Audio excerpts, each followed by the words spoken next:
Hello friends, आज के हम इस क्लास में क्लास 10th हिंदी के प्रीवियस ईयर्स पेपर के ऑब्जेक्टिव क्वेश्चन को देखेंगे जो 2019 के प्रथम पाली में पूछा गया है। तो चलिए हम लोग देखते हैं प्रश्न कैसा पूछा गया है। चलिए देखते हैं। फर्स्ट क्वेश्चन है, सब पुराने अच्छे नहीं होते, सब नए खराब नहीं होते। यह युक्ति है ए विवेकानंद की, बी रामकृष्ण परमहंस की, सी हजारी प्रसाद द्विवेदी की, डी कालिदास की। तो हमारा ऑप्शन नंबर क्या हो जाएगा? डी सही हो जाएगा। कालिदास ने कहा था कि सब पुराने अच्छे नहीं होते और सब नए खराब नहीं होते। तो आप लोग याद रखिएगा यह कथन किसका है? तो कालिदास का है और यह क्वेश्चन बार बार बोर्ड एग्जाम में पूछा जा चुका है। तो चलिए नेक्स्ट क्वेश्चन अब हम लोग देखते हैं। लक्ष्मी ... कहानी की केंद्रीय पात्र है। लक्ष्मी किस कहानी की केंद्रीय पात्र है पूछा जा रहा है। ऑप्शन ए में दे रखा है ढहते विश्वास, बी धरती कब घूमेगी और सी माँ, डी नगर। तो हमारा करेक्ट आंसर हो जाएगा ए ढहते विश्वास, जिसमें लक्ष्मी का घर किसके नीचे होता है? दिलही बांध के नीचे होता है और बाढ़ आने के कारण उसका घर क्या हो जाता है? पानी में डूब जाता है और वह पूरा गांव क्या होता है? वह पानी में डूब जाता है। इसीलिए उस कहानी का नाम क्या दिया गया था कि जो लोगों का उस मंदिर पर, वहाँ पर एक मंदिर हुआ करता था, उस पर दिलही बांध, उस पर जो विश्वास था वो क्या हो गया? टूट गया, यानी कि लोगों का विश्वास ढह गया। तो इसीलिए उसका कहानी का नाम क्या था? ढहते विश्वास। और लक्ष्मी उसी कहानी की क्या है? केंद्रीय पात्र है, जो अपने बच्चों के साथ रहती थी उस गांव में। दिलही बांध के नीचे क्या था? उसका घर था। चलिए नेक्स्ट क्वेश्चन देखते हैं। तीसरा क्वेश्चन पूछा गया है, गुणवाचक विशेषण है ए 3 किलो, बी 4, सी अधिक, डी अच्छा। तो गुणवाचक विशेषण किसे कहा जाता है? जिससे संज्ञा और सर्वनाम के क्या हो? विशेषता का मालूम हो, उसे क्या कहा जाता है? गुणवाचक विशेषण कहते हैं। जिससे क्या, जो संज्ञा सर्वनाम के किसी गुण के बारे में क्या करता है? बताता है। यहाँ देखते हैं गरीश, गरीश तो एक नाम हो गया, महेंद्र भी एक नाम है। सॉरी, यहाँ पर देखते हैं, यहाँ तो 3 किलो है, ये तो परिमाणवाचक विशेषण हो गया क्योंकि इससे किसी परिणाम का बोध हो रहा है। 3 किलो और यहाँ पर 4, इससे भी संख्या का बोध हो रहा है और इससे भी अधिक, यानी कि परिणाम का, मात्रा का बोध हो रहा है। तो ये तो तीनों ऑप्शन होगा नहीं, ए, बी और सी नहीं होगा। तो हमारा ऑप्शन नंबर डी क्या हो जाएगा? करेक्ट हो जाएगा। अच्छा क्या है? एक गुण है, किसी का गुण है। अच्छा होना, खराब होना, ये क्या है? एक प्रकार का गुण है। तो हमारा ऑप्शन नंबर डी क्या हो जाएगा? करेक्ट हो जाएगा। चलिए नेक्स्ट क्वेश्चन है, स्वर संधि का उदाहरण नहीं है। ए ग्रीस, बी महेंद्र, सी एकैक, डी वागपति। तो हमारा करेक्ट आंसर हो जाएगा डी वागपति। ये क्या है? स्वर संधि का उदाहरण नहीं है। चलिए नेक्स्ट क्वेश्चन है, सदियों की ठंड राख सुखबुगा उठी, मिट्टी सोने की ताज पहन इठलाती है। यह पंक्ति है किसकी? यह पंक्ति है ए दिनकर की, बी निराला की, सी महादेवी की और डी अज्ञा की। तो हमारा करेक्ट आंसर हो जाएगा ए दिनकर जी। और यह लाइन किसके लिए कहते हैं? दिनकर जी जनता के लिए, कि जनता जो थी सदियों की ठंड राख सुखबुगा उठी है। जो जनता सदियों से सोई हुई थी वह क्या थी? अब जग चुकी है और मिट्टी सोने के ताज पहनकर इठलाती है। अब जनता में एकता आ गई है और जनता क्या है? सोने के ताज पहनकर इठलाती है। अब जनता का क्या होगा? सिंहासन होगा और जनता सोने का ताज पहनेगा। यही कवि, ये जो दिनकर कवि है, ये पंक्ति में कहते हैं। आप लोग याद रखिएगा। चलिए नेक्स्ट क्वेश्चन है, पंडित बिरजू महाराज का जन्म ईस्वी में हुआ था ... कितने ईस्वी में हुआ था? ऑप्शन ए 1935 ईस्वी, बी 1936 ईस्वी, सी 1937 ईस्वी, डी 1938 ईस्वी। तो हमारा करेक्ट आंसर हो जाएगा डी 1938।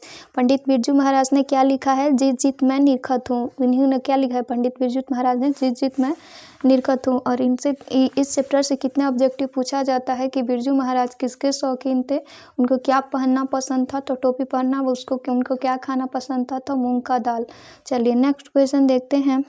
अशुद्ध शब्द है, ए में दे रखा है कर्तव्य, बी श्रृंगार और सी रोशनी और डी दूर आत्मा। तो हमारा करेक्ट आंसर हो जाएगा बी, क्योंकि इस ऐसे श्रृंगार कभी नहीं लिखा जाता। ये श्रृंगार क्या है? गलती लिखा गया। कर्तव्य तो ऐसे ही लिखा जाता है, रोशनी भी सही है और दुरात्मा भी सही है, लेकिन श्रृंगार को ऐसे कभी नहीं लिखा जाता। इसलिए हमारा ये जो ऑप्शन है वो क्या है? गलत है। अशुद्ध वाक्य, अशुद्ध शब्द है, तो इसीलिए हमारा बी नंबर ऑप्शन क्या हो जाएगा? करेक्ट हो जाएगा। नेक्स्ट क्वेश्चन है, मैक्स मूलर डॉट डॉट वर्ष की अवस्था में लिपगंज विश्वविद्यालय में संस्कृत का अध्ययन प्रारंभ किया।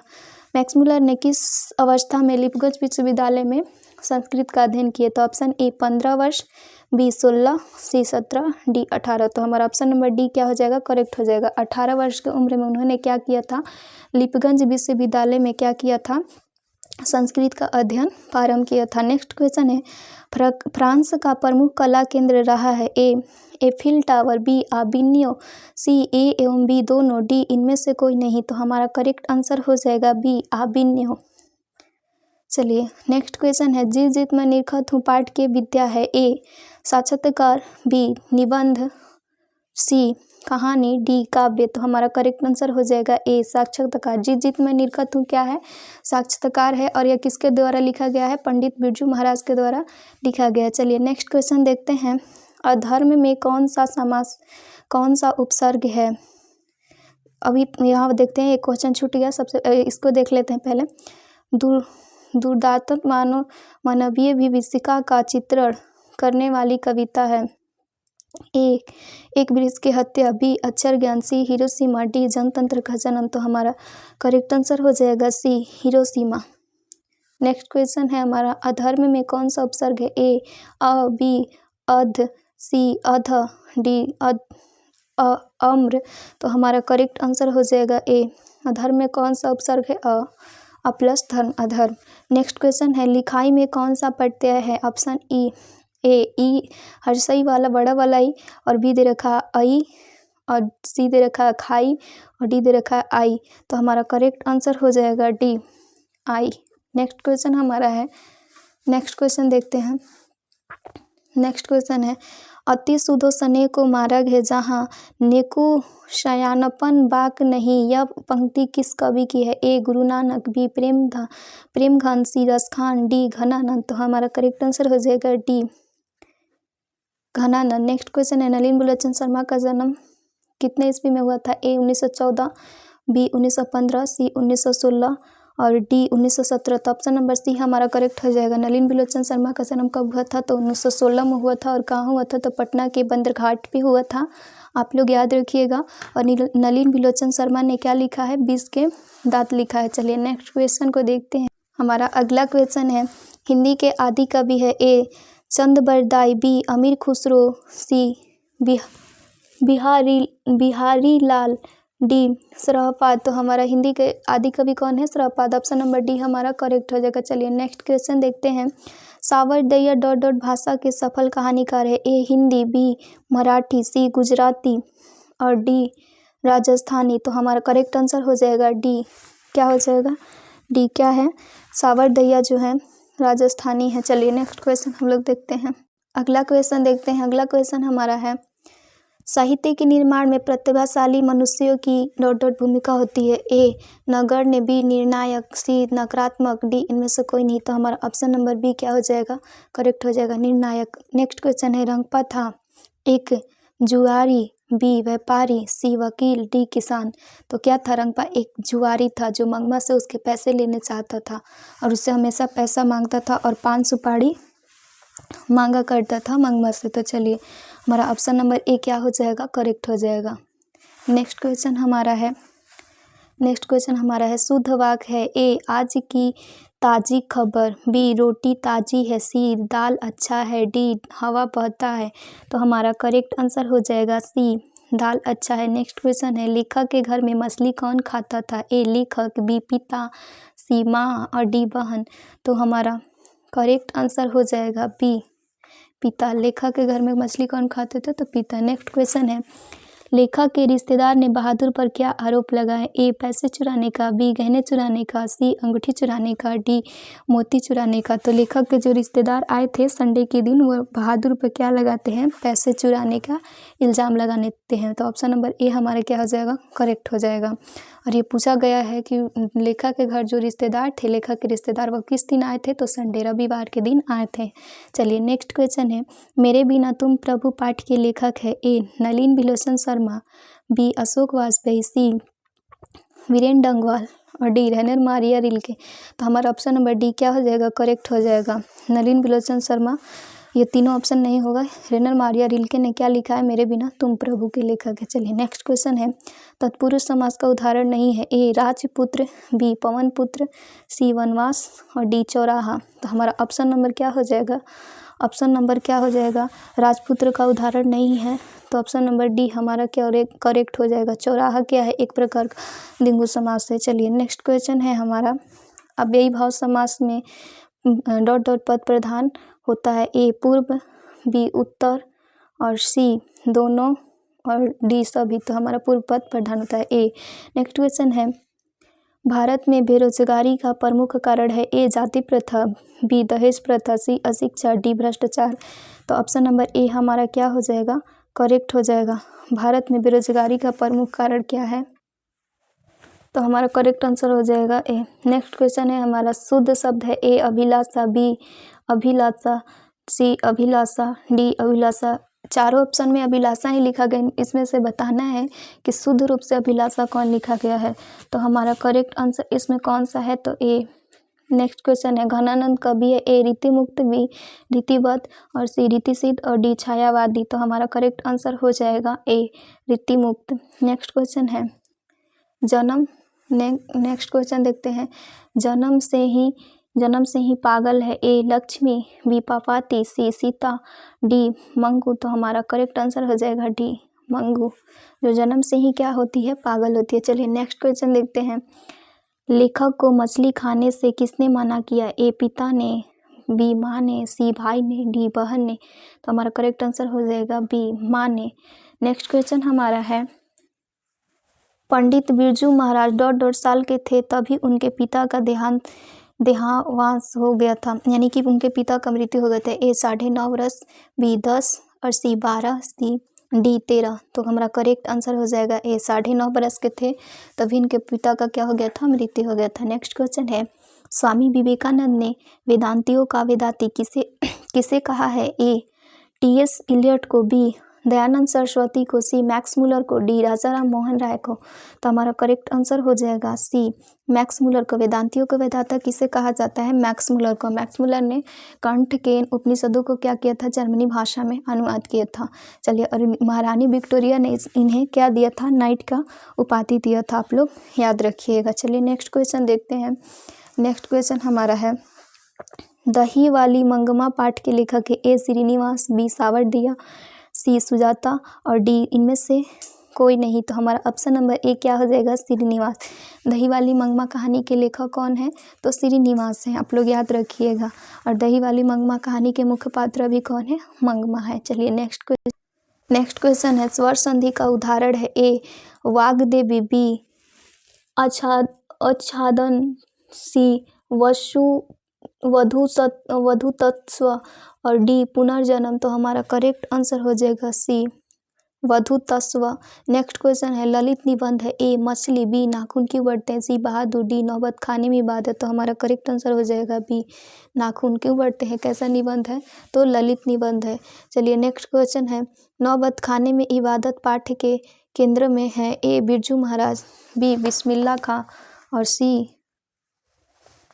सी जाकिर हुसैन, डी इनमें से कोई नहीं। तो हमारा ऑप्शन नंबर बी क्या हो जाएगा, करेक्ट हो जाएगा, बिस्मिल्लाह खां। नेक्स्ट क्वेश्चन है, सर्वनाम के भेद है। ए संबंधवाचक, बी द्रव्यवाचक, सी व्यक्तिवाचक, डी भाववाचक। ये सभी तो ये द्रव्यवाचक, भाववाचक और व्यक्तिवाचक ये संज्ञा के भेद है और एक ही जो है ये सर्वनाम के भेद है। तो हमारा ऑप्शन नंबर ए क्या हो जाएगा, करेक्ट हो जाएगा। नेक्स्ट क्वेश्चन है, 3 बेटे की माँ है। ए मंगमा, बी सीता और सी लक्ष्मी और डी पापाती। तो 3 बेटे की माँ कौन होती है, तो सीता। नेक्स्ट क्वेश्चन हमारा है, निम्नलिखित में सर्वनाम है। ए वह, बी अच्छा, सी मोहन, डी माता पिता। तो हमारा ऑप्शन नंबर ए क्या हो जाएगा, करेक्ट हो जाएगा। वह क्या है, एक प्रकार का सर्वनाम है। नेक्स्ट क्वेश्चन है, रामधारी सिंह दिनकर रचित पाठ है। ए हिरोशिमा, बी दे रखा है जनतंत्र का जन्म, सी भारत माता, डी मछली। तो हमारा करेक्ट आंसर हो जाएगा बी जनतंत्र का जन्म। नेक्स्ट क्वेश्चन है, द्वंद्व समास है। ए दशानन, बी प्रेम सागर, सी दिन रात और डी प्रतिदिन। तो हमारा ऑप्शन नंबर सी क्या हो जाएगा, करेक्ट हो जाएगा, दिन और रात। जिसमें योजक चिन्ह होता है अक्सर वो क्या होता है, द्वंद्व समास होता है, आप लोग याद रखिएगा। नेक्स्ट क्वेश्चन है, द्रव्यवाचक संज्ञा का उदाहरण है ए गुच्छा, बी तेल, सी शहर, डी कक्षा। तो जिसे मापा या तौला जा सके परंतु गिना नहीं जा सके तो उसे ही क्या कहा जाता है, द्रव्यवाचक संज्ञा कहा जाता है। तो हमारा ऑप्शन नंबर बी क्या हो जाएगा, करेक्ट हो जाएगा। नेक्स्ट क्वेश्चन है, श्रहपाद की कृति है ए दुहा कोश, बी पृथ्वीराज रासो, सी वृक्ष कटिकम, डी मेघदूत। हमारा ऑप्शन नंबर ए क्या हो जाएगा, करेक्ट हो जाएगा, दोहा कोश। नेक्स्ट क्वेश्चन है, बाबा साहेब भीमराव अंबेडकर का जन्म किस राज्य में हुआ था, A Bihar, B Madhya Pradesh, C Gujarat, D Maharashtra. Option number B correct हो जाएगा। बाबा साहब अंबेडकर का जन्म कब हुआ था, किस राज्य में हुआ था, तो मध्य प्रदेश, आप लोग याद रखिएगा, option number B. Next question है, कविता नहीं है ए, इसमें पूछा जा रहा है कि इन चारों ऑप्शन में बताइए कि कौन कविता नहीं है। तो ऑप्शन ए में दे रखा है एक वृक्ष की हत्या, बी लौटकर आऊँगा फिर, सी नौबत खाने में इबादत, डी हमारी नींद। तो हमारा करेक्ट आंसर हो जाएगा सी, हमारा करेक्ट आंसर क्या हो जाएगा, सी नौबत खाने में इबादत। नेक्स्ट क्वेश्चन है, रामधारी सिंह दिनकर का जन्म किस जिले में हुआ था, ए जमुई, बी मुजफ्फरपुर, सी बेगूसराय और डी सीतामढ़ी।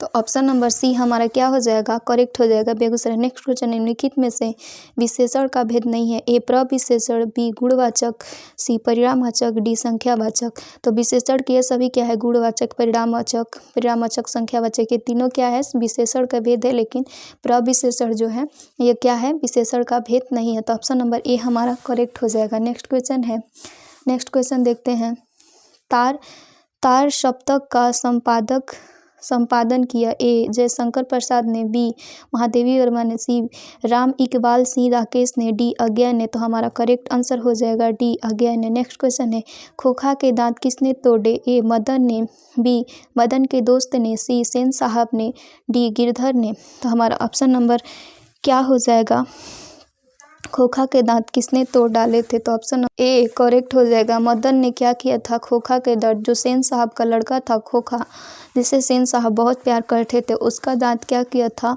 मदन ने तोड़ दिया था। मदन किसका बेटा था, तो गिरधर लाल का बेटा था। और सेन साहब के कार का रंग कैसा था, तो काला। यह क्वेश्चन 20 के दांत कहानी से कई बार पूछा जा चुका है कि सेन साहब के आंखों का तारा कौन था, तो खोखा था। और सेन साहब किससे बहुत प्यार करते थे, तो खोखा। और सेन साहब की कितनी लड़कियां थी, तो 5 थी। पांचों का नाम सीमा, शेफाली, रश्मि, आलो, आरती था। और सेन साहब जो के परिवार में क्या था, लड़कों और लड़की के बीच क्या था, भेदभाव होता था। आप लोग याद रखिएगा इस सब सारे ऑब्जेक्टिव क्वेश्चन को, ताकि आपके बोर्ड एग्जाम में पूछा जाए तो आप लोग उसका जवाब दे पाए। चलिए नेक्स्ट क्वेश्चन हमारा है, लास्ट ऑब्जेक्टिव क्वेश्चन है, देखते हैं। जरशाही में थी, ए सोवियत संघ, बी फ्रांस, सी नेपाल, डी चीन।